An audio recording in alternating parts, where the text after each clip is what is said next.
So I bought the M1 MacBook Air. I didn't get it right away because I didn't buy the lowest end model. I upgraded my internal specs.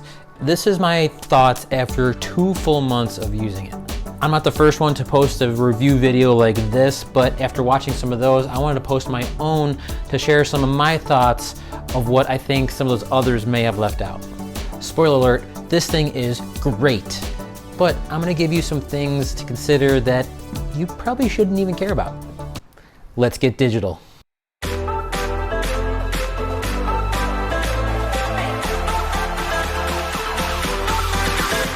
Hey, it's Andrew, welcome back. If you've watched my videos before, you've probably noticed I'm in a different location today. Today I'm shooting from my basement in my home brewery. I am a home brewer. One of my extra hobbies, I'm an engineer, I like to tinker, I also like beer. So there you go. If you care about that kind of thing, let me know what you think about my background. I'm considering changing up the background for my videos, so drop me a comment, let me know.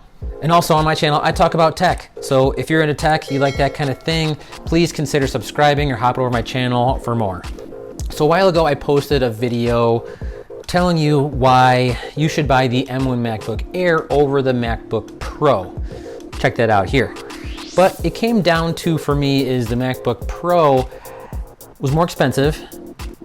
It had that fancy touch bar that nobody seems to like. And of course, it was a bit more performance. Now, you are paying for that performance, and it came down to paying for the extra performance just wasn't worth it, at least not for me. When you have a budget set aside for a new laptop, there's other places you can dedicate it where I think you're gonna get more bang for your buck. Now, the MacBook Air may be more powerful, but this thing is powerful in its own right. It boasts the same M1 processor, just toned down a little bit to account for thermal management. If you value ultra portability over that super high-end performance like I do, then this MacBook Air is probably the right laptop for you. And look at this thing, look how thin that is. Number one, like I said, that MacBook Pro is more performant because it has an active cooling system, meaning fans. The MacBook Air, on the other hand, at least the new M1 design, does not have any fans. So it's not virtually silent, it's actually silent. Hear that? Nothing. Now, just to acknowledge the elephant in the room, a lot of review videos have talked about the design of this thing and maybe gave it some knocks, but I'm not gonna waste my time there. The design of this thing is exactly the same design as the previous models. So now a lot of emphasis is put on whether you should upgrade the specs, and that is where I think is a good place to focus. See, I bought the MacBook Air with the upgraded 16 gigabytes of unified memory, 8 cores, GPU, but also 1 terabyte of internal storage. Sure, this came at a cost, and this is where I think you should dedicate your budget as opposed to that extra performance, because this is something you're never gonna be able to upgrade and something you're gonna consume over time. Also, when we talk about storage, and again, it's non-upgradable in this. If we try to compare the internal storage of these new MacBooks versus SSDs, there's almost no comparison. They're blazingly fast. We're talking 3 gigabytes per second read and write. You're not gonna get anything close to that with an external SSD even. I mean, I haven't seen any capable of that. Maybe soon. External storage has its place, and for me, that is for storing, backup, and archiving. So I use this MacBook mainly to edit videos and photos, and doing that on this super fast storage, there's no limit, right? I'm not limited by the read and write speeds of the device I'm storing it on. When I'm done, however, then I can offload it to an SSD or throw it in the cloud for long-term storage. Performance is one thing, but the other main benefit of these new M1 processors is the efficiency. And I don't know, this doesn't tell you a whole lot, but I haven't charged this MacBook Air in about 3 days, and I'm not saying I've been on it nonstop. I've used it sporadically. It is Monday, so it was over the weekend. But I have not, in my 2 months of usage, I have not run into a single time where I had to stop what I was doing and plug the thing in because I felt like I was losing power. The performance and efficiency go hand in hand, and it just It doesn't limit you in any way. I do dock it at night when I'm not using it or when I want to use my larger monitor. But again, I don't feel the need to ever go out of my way to charge the thing. Now I mentioned the performance of the SSD, but also the performance of the computer itself. Just the pure processing and graphics power is something to behold. It's a MacBook Air. This is the lowest end Apple laptop. It's lower end than the Mac Mini.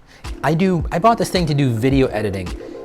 With the Intel previous lines of MacBook Air, you wouldn't consider the MacBook Air to do that kind of work. Now with the M1 processor, I can, which is awesome. They changed the game here. They changed the game, it's a game changer? Did I say that backwards? And let's just take a minute to talk about how they transitioned from the Intel chips to these ARM-based M1 Apple Silicon chips.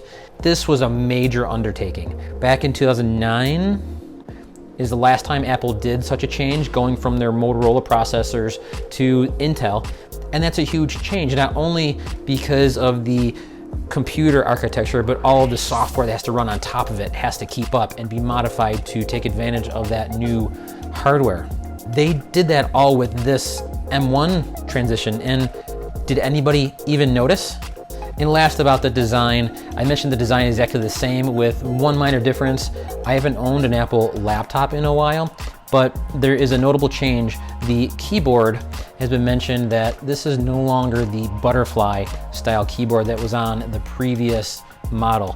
Now, I didn't own that model, so I can't speak to whether this keyboard is better or worse, but I can say the trackpad and the keyboard experience are by far the best I've had in any laptop I've ever owned. Just the responsiveness of both the keyboard and trackpad, the multi-touch gestures, the responsiveness, the way it doesn't recognize your wrist when you're typing. It's just a completely great experience. Now I do dock this, as I mentioned, so I use the Logitech MX Master Series keyboard and mouse. Check out my review of that here, and I'll leave links to everything I mentioned in the description down below if you want to go check these things out. But I never felt the need to use an external keyboard or mouse when I'm just using this as a laptop. The experience is great. Now, sticking with accessories for just a minute, there's been a lot of talk about what accessories you need to buy for your new MacBook, and I'm here to tell you, you don't need to buy any. Especially if you upgraded the internal storage, then you don't need things like fancy little USB-C SanDisk thumb drives that have USB on the other side. I bought this thinking I was gonna need it to transfer files from this Mac to another Mac. AirDrop works better than this and it's faster. Take note of that. You may find a dongle useful.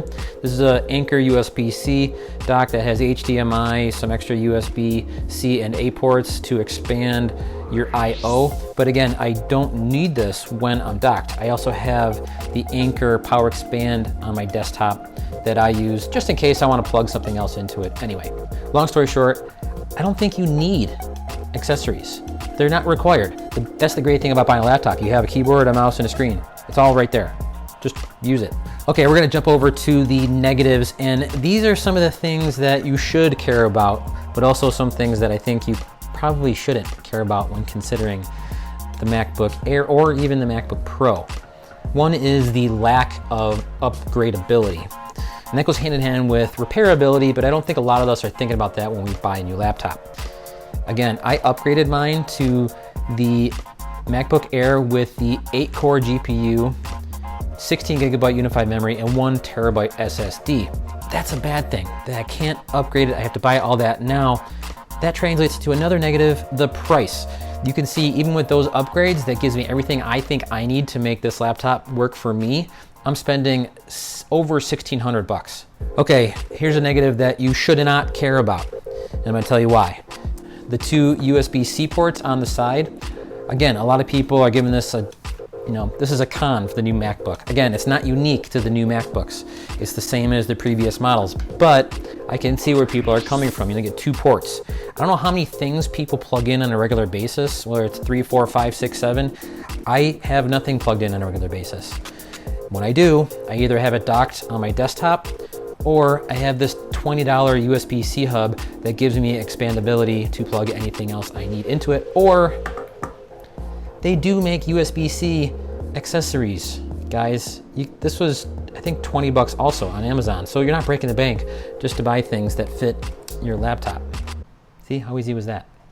Another downside to the Mac, and again, this is something that should probably not weigh into your laptop buying decision, but it is the speakers. I didn't even consider these when I bought this, but they do make note in all of Apple's literature the difference of the speakers versus the MacBook Air and the MacBook Pro. I haven't tested the speakers of the MacBook Pro, but I can tell you, I don't want to say they suck on the MacBook Air, but they suck. Especially when I have this in clamshell mode and docked on my desktop. I always feel the need to throw my AirPods in and use those. I just can't stand the crappy audio. But again, those are laptop speakers. You're probably not buying this to be an audio machine. And if you're doing any kind of audio editing or things like that, you're using a pair of headphones anyway. And the last thing is the built-in webcam or FaceTime cam. Apple took some slack for not upgrading this, and rightly so. It's a 720p resolution webcam that comes, the same one that comes on all the other versions of the MacBook, and it's kind of just a, why?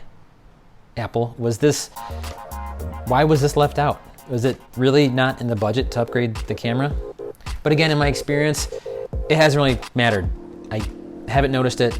I haven't gotten any feedback on any of my Zoom calls that say they've noticed it.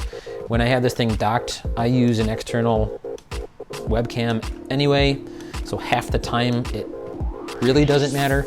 So it's just another one of those things, like the speakers, I think should not weigh into your decision to buy. Overall, I am super happy with my purchase of the new M1 MacBook Air, but, and it's a big but, I'm gonna want more.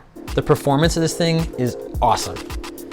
That only makes me wonder how great their next version of their processor is gonna be. And am I gonna be tempted to buy that one? Probably. Well, I don't do a lot of Apple videos, but there's my take on the M1 MacBook Air after 2 months of usage. If you wanna go back and check out why I bought the MacBook Air, check out this video here, or go over to my channel to check out more tech videos. And if you haven't done so already, please consider subscribing. Thanks for watching. Stay digital, and I'll see you next time.